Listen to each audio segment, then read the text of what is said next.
কম কিন্তু বাসাতে নামতে হয় প্রতিযোগিতায়। অ্যাপার্টমেন্টের যুগে এখন এক ফ্ল্যাটে বাস করেন কয়েকজন, যদিও এই ফ্ল্যাটখানা খুঁজে পেতে ঘাম ঝরাতে হয় অনেক।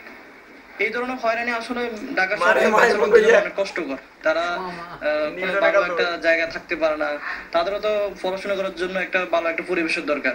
জব করেন কিনা, বিয়ে করছেন কিনা, অনেক ধরনের কোশ্চেন করে ফেলে, মানে বাসা ভাড়া, বাসা দেখানোর আগে। আর পরিবার ছেড়ে আসার কষ্ট সে তো সবারই। অনেক কষ্টকর আসলে। বাড়িতে আব্বা আমার সাথে ছিলাম, যখন যেটা চাইছি ওইটাই পাইছি। এখন তো দেখা গেছে বাড়ি দিয়ে ওইটা দিয়ে চলতে হয়। কিছু কিছু আনন্দ লাগে, আবার কিছু কিছু লাগে না। যেমন রান্না বান্না বুড়া যদি না আসে, ওই সময় তো নিজেরা রান্না করতে হয়, কত কষ্টকর। জীবিকার চাকরি কিংবা আমার বাসায় হাসি বন্ধ, আমি ভিডিও করি, আমার হাতে ধরে গেছে। চ্যানেল 24 ঢাকা।